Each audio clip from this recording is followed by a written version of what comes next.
Hai, Assalamualaikum semua. Salam Ramadan Karim, salam Ramadan yang terbaik buat anda semua. Baik, bagi sesiapa yang belum subscribe channel YouTube saya, boleh subscribe channel YouTube saya di Muhammad Azrin Blog serta like dan follow Instagram dan Facebook saya Muhammad Azrin Blog. Baiklah sahabat-sahabat sekalian, insya-Allah siri Nota Suara #Ramadan kali ini akan berkongsi dengan anda tajuk 3 cara berinteraksi dengan Al-Quran. Yang pertama adalah sekadar membaca Al-Quran ataupun tilawah Al-Quran.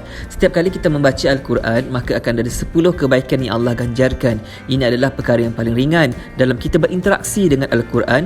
Dalil hadisnya sebagaimana diriwayatkan oleh At-Tirmizi, "Man qara'na harfan min kitabillah falahu bihi hasanatun wal hasanatu bil ashril amsalihha." Maksudnya, siapa saja yang membaca satu huruf dari kitab Allah, maka baginya satu kebaikan, dan satu kebaikan dilipat kali ganda 10 kali. Hadis riwayat Tirmizi. Jadi kita berusaha untuk membaca Al-Quran dengan secara tepat dan juga dengan membaca secara tartil.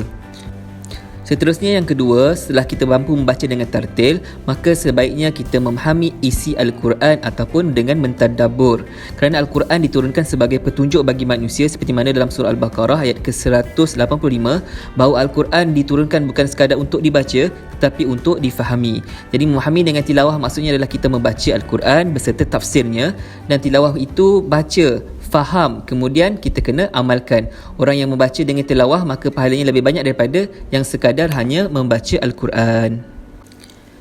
Hadis daripada Rasulullah SAW, tidaklah sekelompok orang berkumpul di suatu masjid rumah Allah untuk membaca Al-Quran, melainkan mereka akan diliputi ketenangan, rahmat dan dikelilingi para malaikat, serta Allah akan menyebut-nyebut mereka pada para malaikat yang berada di sisinya. Hadis riwayat Muslim.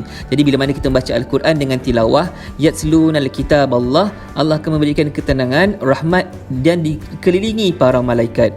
Kemudian Allah menyebut kita kepada sekalian malaikat di sisi Allah SWT. Seterusnya yang ketiga, yang terakhir, menghafal Al-Quran.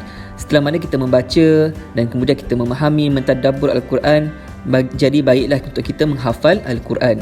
Al-Quran yang menjadi pedoman hidup kita. Al-Quran ini akan menjadi pembimbing dalam segala aktiviti kita, dan Al-Quran ini akan kita bawa ke mana-mana.